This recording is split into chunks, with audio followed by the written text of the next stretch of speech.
Durante durante uma pesquisa de mestrado, a historiadora de Sombrio, Cristiane Garcia Teixeira, encontrou parte de um texto de autoria inédita, datado de 1859. O texto foi apontado como a biografia de Dom Pedro II, escrita por Machado de Assis. A descoberta ganhou repercussão nacional e está inserida em um livro que foi lançado na última sexta-feira. A obra A Mocidade no Espelho analisa outras possibilidades de autoria inédita de Machado de Assis. Nós estamos conectados com ela, a Cristiane Garcia Teixeira, que é mestre e doutoranda em História Cultural. Deixa eu chegar pertinho aqui. Olá, boa tarde! Seja bem-vinda!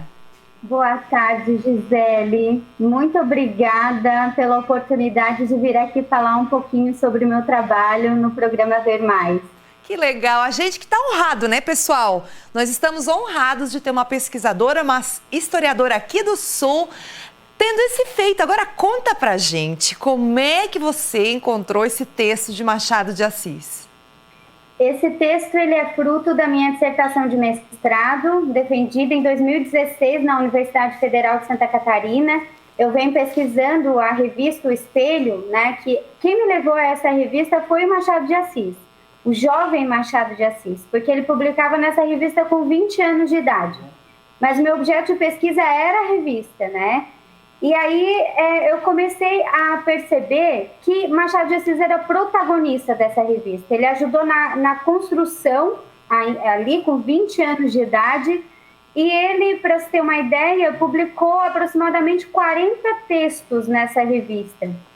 Alguém que mais se aproximou dele foi um médico, Moreira de Azevedo, que publicou 21 textos. E aí imagina, aproximadamente por quê? Porque alguns textos, eles não eram assinados e utilizavam de pseudônimos.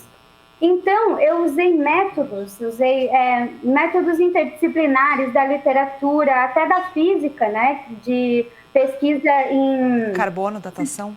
Sistemas complexos. Sim. Para tentar entender como os autores se movimentavam dentro dessa revista, no que eu chamei espaço geográfico. E aí eu comecei a perceber que o Machado de Assis, ele ocupava um lugar, tinha uma organização, que era a primeira página, o primeiro artigo, aquele lugar de honra da revista, né?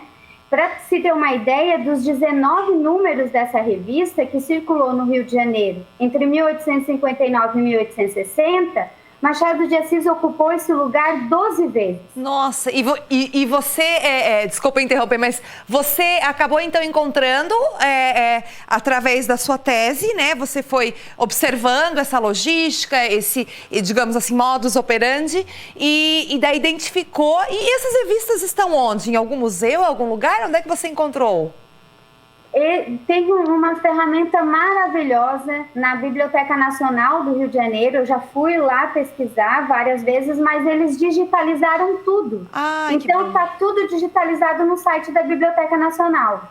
E daí você então encontrou, que honra, né? Deve ter desenvolvido isso e conseguido, através do seu estudo, a sua pesquisa, identificar. E o que ele falou, assim, no caso do Dom Pedro II, eu fiquei bem curiosa. O que ele falou dele, assim, resumidamente? Ele falou sobre os feitos, as ações, as tomadas de decisões do Pedro II, né, durante o governo dele.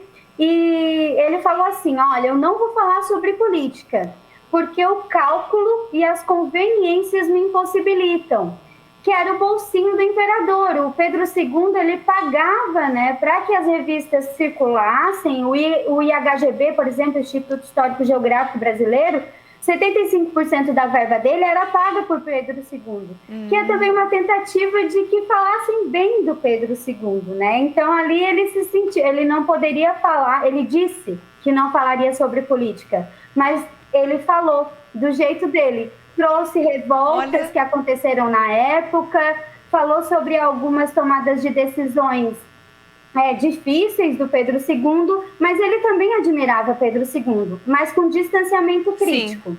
O texto, né, a gente já vai falar do livro, né, mas a nossa, infelizmente, gente, é um papo que a gente tem que trazer ela aqui e ficar o programa inteiro conversando.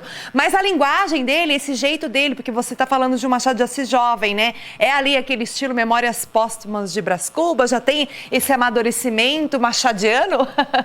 Não, ainda não tem.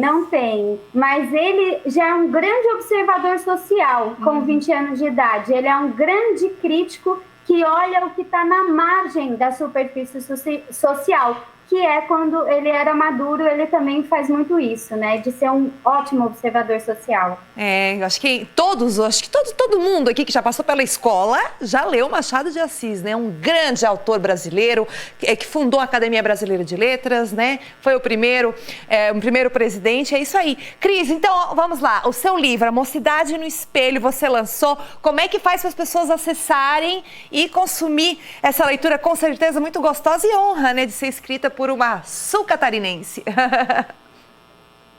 Podem encontrar no site da editora Cancioneiro, que é cancioneiro.com.br, editoracancioneiro.com.br, e também na Casa da Cultura de Sombrio, que tem alguns exemplares aqui comigo e a gente tem lá para vender também. Ai, que legal! Cris, olha só. Quando você estiver passando por aqui, vamos combinar, venha, traga o seu livro e conte mais histórias. Eu quero saber mais desse livro, né? Porque eu fiquei bem interessada e orgulhosa de você, viu? Gisele, eu que agradeço. É uma honra para mim estar aqui no seu programa, falando um pouquinho sobre o meu trabalho nessa universidade maravilhosa, Universidade Federal de Santa Catarina, e também na Casa da Cultura de Sombrio. Com certeza, também tenho orgulho, estudei lá. Beijão, querida! Tchau, tchau!